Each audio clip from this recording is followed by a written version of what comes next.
That's why Jesus tells parables, is because metaphor and parable is greater than literalism. Because literalism just traps you in one meaning, which it really actually isn't possible, but it's the idea of let's get to the literal truth or the literal meaning of a word. It's such a famous parable to us about the sower. We'll read it again tonight, but he goes out and he's throwing seed. The sower's throwing seed, and there's the different soils.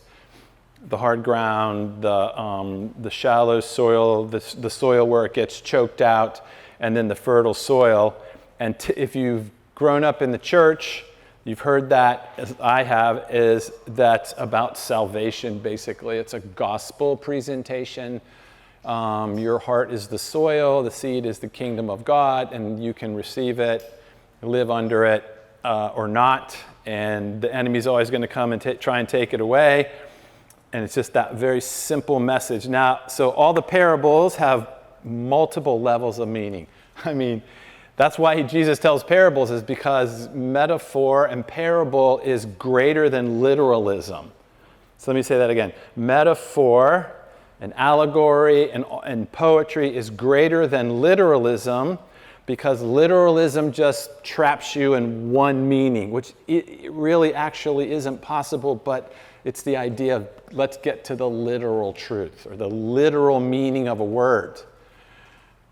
But if you study Greek and that kind of thing, even Hebrew, and the deeper down you dig into literalism, the more broad the meaning goes. So if we say, well, in Greek there's three kinds of love, and then you talk about, well, is Jesus talking about agape or eros or phileo love? Then it raises way more questions about what he's saying and why he's saying it in a given situation. So it doesn't make it easier necessarily to be literal. The question is, like, what's this context of the message, and what applications seem true in the context of the whole thing that's being said in the whole greater story? Which means, this is why we talk about these worldviews here. So just quick, so we can go through this when we come through these passages here. We're going to end at Romans 8. That's where it really all comes together. But remember, in the beginning of the scriptures, Moses is teaching the Hebrew slaves who only know separation worldview. It's all they know, it's all they understand. And he's walking them, and this is probably why it takes them a long time to get to the promised land. It wasn't that long of a journey, actually, but it took them a long time to get there. One thing you'll see, I think, as we're doing this tonight, wrapping this up, is that no matter what situation is occurring, God weaves it together for good. Okay, so that's important. That's an important principle from Romans chapter 8. But what that means is not what we think. So every time the Israelites failed, remember, fallibility is part of actually the connection worldview. Every time they failed, they went the wrong way, they did the wrong thing, God used the fallibility to their advantage and to the advantage of people around them. When Pharaoh hardens his heart, he uses the hardness of Pharaoh's heart to Israel's advantage and to Pharaoh's advantage. It's not just, he doesn't have sides. God, please help us know this. God doesn't have teams that he roots for. This is this model. He doesn't do that. He loves all nations. All nations. So in the separation model like this, if you're looking for certainty, like that's at a disadvantage. But in Romans 8, we're going to see that when Pharaoh's heart is hardened, it works to Pharaoh's advantage in the end. That's how God intends. Everything that happens in this universe is to the good. That's what he wants. That's what he does.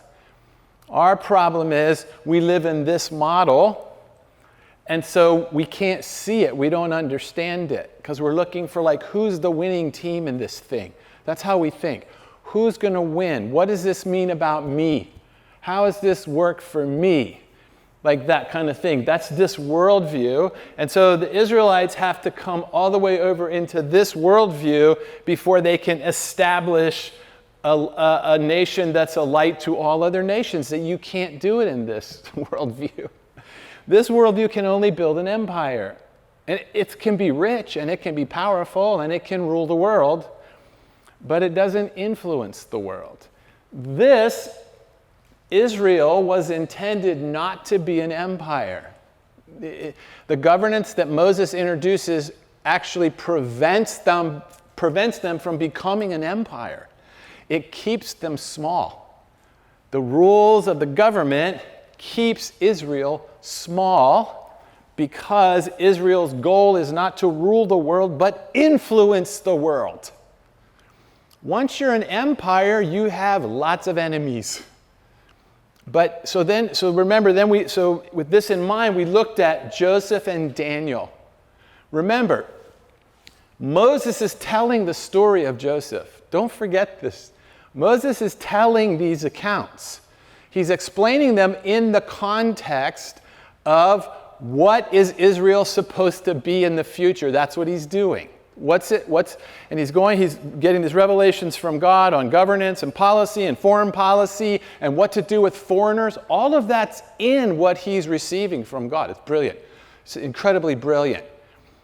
And the promise to Israel, not as a geographic location, that's not the point, as a people, as a community, as a civilization, is to be a light to the nations where all people are blessed, where all ethnicities are blessed. That's the promise to Abraham in Genesis 12, which Moses is explaining.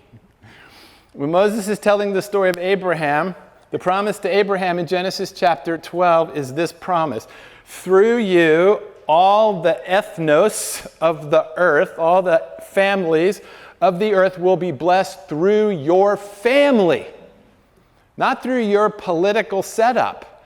Through your family will be blessed. And anyone that curses the descendants of Abraham will be cursed. And those who bless the descendants of Abraham will be blessed. That's exactly what it says. Then when you go into Galatians with Paul, and Paul is asked the question, who are the descendants of Abraham? And he says who they are. Who are the descendants of Abraham? And he's pretty strong on this point as a Jew. Remember Paul's goal in life as Saul of Tarsus his function, his goal in life was to be the greatest religious teacher the Jews have ever seen, and to make sure Judaism was pure. And in that pureness and purification process, his sect of Judaism carried around with him all the time. You can read the list. It was like 21 reasons Gentiles should die. They carried it with them, and their goal was to keep Judaism pure from the Gentiles. That's what he did. And he was the prosecutor of Gentiles. And his sect of Judaism, he was trained under two different leaders. Gamaliel was one of them later in his life, the more peaceful dude, probably a follower of Christ. And then he was trained under a more radical group. I can't think of their name. I'll think of it in a second. Anyway, in the group that he was formally trained in, when they had time where they weren't doing anything, like they were just walking down a road or sitting somewhere, they would meditate on Ezekiel chapter 1. That was their spiritual discipline. And Ezekiel chapter 1 is where they're focusing on the chariot throne of God, and their greatest desire of this sect of Pharisaism was to be able to actually see the chariot throne of God. And they would meditate and they would ask God, let us see the chariot throne of God. And so a lot of scholars think that when Saul of Tarsus is on the road to Damascus and he has a vision and he sees what he thinks, what he believes is going to be the chariot throne of God. And he knows that when he encounters God, God is going to tell him two things. Number one, you are absolutely right in everything you do and persecuting the Gentiles. You are absolutely right. They don't deserve to be in the kingdom of God. They're dirty, they're defiled, they're barbarians. You are right about persecuting them. He thinks that's what he's going to hear. And then he's going to hear, God's going to say to him, and now history is concluded. You guys are the best. You're in the number one spot, and it's all done. And you're the best. Well done. That's what he thinks he's going to hear when he meets God. But that's not what he hears. He hears something completely different than what he is expecting. He hears that Jesus is the chariot throne room of God, and that who Paul is persecuting is Jesus. And what he's doing is wrong. Can you imagine how much that must have ruined him? Like, all those years you've been doing this? Wrong. Your whole theology of the end times? Incorrect. History is not going to end. You are not right. We're going forward, and Jesus is God. And in that moment, you can understand, Paul is completely blinded by it all. I mean, he's lost his balance on everything he's ever known. And it takes him about 3 years before he comes back on the scene, because he is so messed up. And when he comes back on the scene, he's not the prosecutor of Gentiles. What is he? He's the defender of Gentiles. He's the opposite of what he thought he was. And because, though, this is why he says all things work together for good. And he gives his testimony so many times. I was a chief Pharisee, zeal like no other. And then I met Jesus. And then I met Jesus. And he realizes all things work together for good because all of his years of training, all of his study of the Torah, everything he learned about how the law works and how Judaism works and how Pharisaism works and why the Gentiles are reviled and why they're hated, all of that comes together in this beautiful education that transforms him into one of the greatest teachers of all time, the dream of his life. Just not the way he thought, and greater than he could ever imagine. And so he says, I now know that all things work together. How long did that process take? Years. How much did Paul understand what was happening as it was going on? None of it. None of it. In my mother's womb, he says, in my mother's womb I was called to the Gentiles. That's what he says. In my mother's womb I was called to the Gentiles. That's when he received his identity as the one called to the Gentiles. When did he know that? Damascus Road. But that's not when it started. He says, at the right time. Remember, the kingdom of God is all about timing. At the right time, God made it known to me. In your mother's womb, God gave you identity. Will you know it immediately? Apparently not. Could you? I guess. It just depends. It's a mystery. So Paul, so 3.5 years, and where he goes to when he's away, he doesn't want anyone to teach him. He wants the Spirit. He wants just God. He wants to understand eschatology, the whole thing. He goes, many think, to live among the Nabateans. That's where he hung out. The Nabateans do have history about him, and the Nabateans are Arabs. They're Arabs. Isn't that interesting?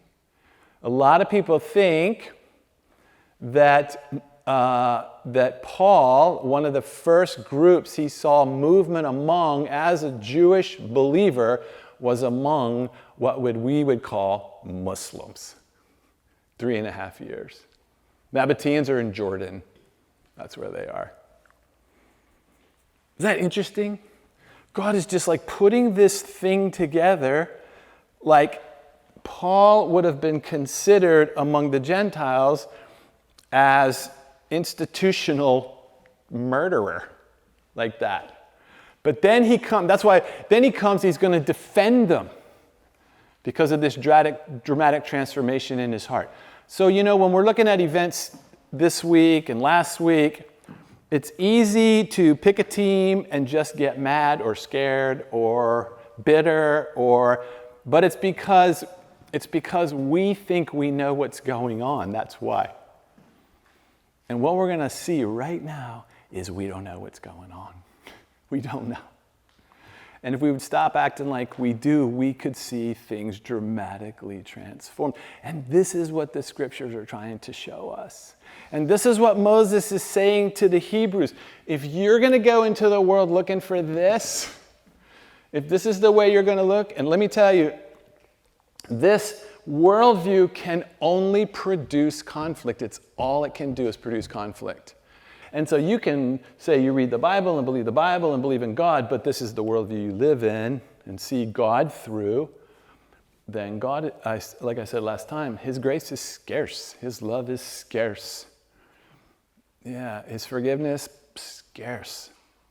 Some places, not other places. You better be certain you're on the right team. You better be certain.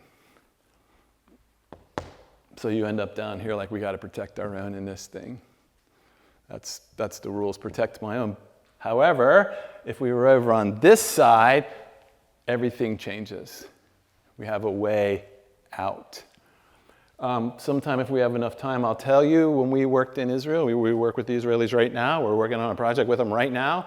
When we worked in Israel and worked in the West Bank with the Palestinians, there's a way to resolve the whole conflict in 30 days. The whole thing could be resolved in 30 days.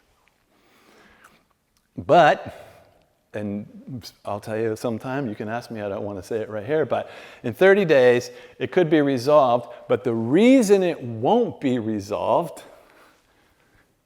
is because of this worldview. We're not going to resolve it. We don't want to resolve it. Right? And when you have that on both sides, and when you have that, it's tough. It's hard. It's hard.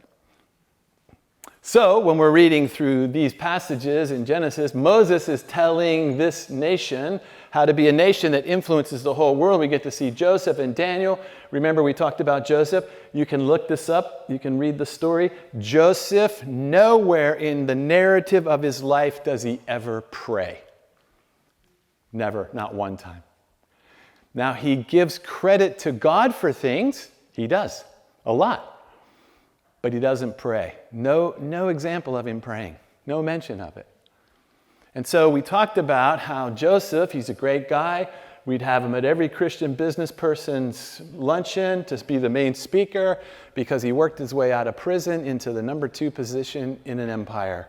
Stunning, amazing, stunning, incredible. The challenge, though, is Daniel. Do you know how many times Daniel prays? Anybody know? It says how often he prays.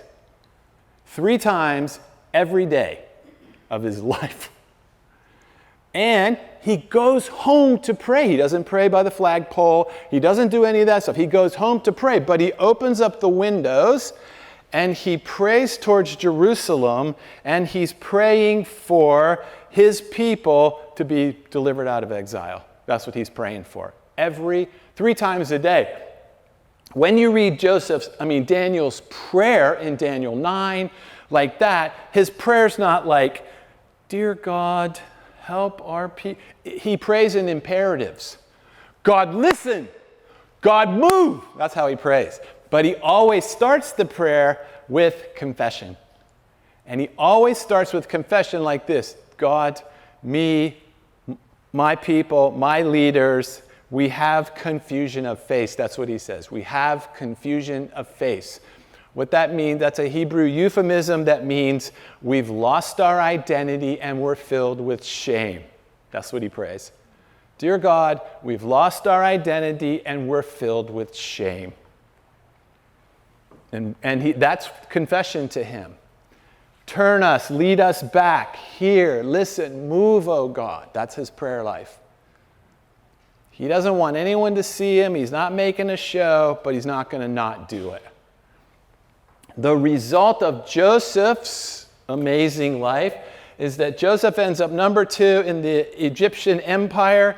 He brings his people down into Goshen, at the invitation of the Pharaoh, who's super happy to have Joseph, because Joseph has made Pharaoh very powerful. He's basically made everyone in the world come to Pharaoh for food, to buy food from Pharaoh and from Joseph. So he's successful in that regard. His family moves down there, and where do they end up? They end up as slaves. The reason they end up as slaves is because they take part in an empire that is enslaving the world. Egypt is enslaving the world, and the Hebrews come down into that empire, and they don't stand against the injustice in the empire. They benefit from it. And so the empire likes this, because once you sort of sell your soul to the empire will enslave you. Every time. And so slowly, yeah, it's good this year, it's okay, wow, it's okay. Yeah, but do you hear what Egypt's doing do you hear what the Egyptians are doing down in Africa? Do you know what they're doing to people down there? Yeah, but whatever. Our neighborhood's okay. We're safe. It's okay. We're not connected to those people down in Africa or over in the Middle East. We're not connected to them. We're separate from them. We're okay. That doesn't hurt us. And so, they are connected to all of it. So we can live like we're not connected to all the other problems everywhere else in the world, but we are connected to it. And it will affect us sooner or later. And so they don't resist. They're not mad about injustice. So they don't need God. Why would they need God? We got it. We got it good here. We just have to protect our situation. We just need to keep it status quo. And they end up in bondage. Daniel ends up influencing 3 different kings. 3, not one king, 3 successive kings. He influences them, and the one that doesn't want the influence, he warns him that he's going to end.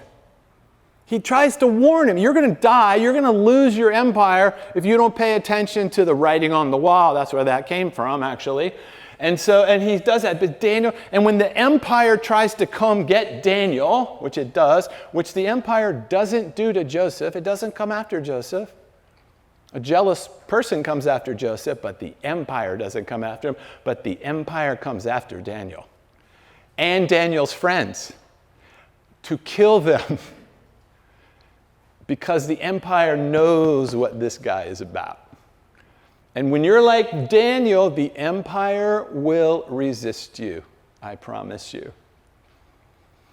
So they come after Daniel, you know the story. And when Daniel prevails against the empire, he's not going out looking for a fight with the empire. He's just saying, I'll be in the empire, I'll do what I do, but I'm not bound down to you ever. That's all he has to say. You're at war with the empire. And so when the empire comes to get him, he doesn't back off. He's not cocky. He just, all right, yep, here we go into the lion's den.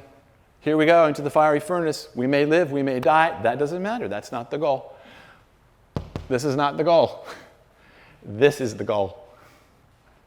And if we get burned up for this, we do. And if we don't, that'd be good. That'd be nice. Like that. So they have a completely different focus on what they're doing. And as a result, Daniel's people come out of exile. A whole nation comes out of exile because of the influence of 4 people.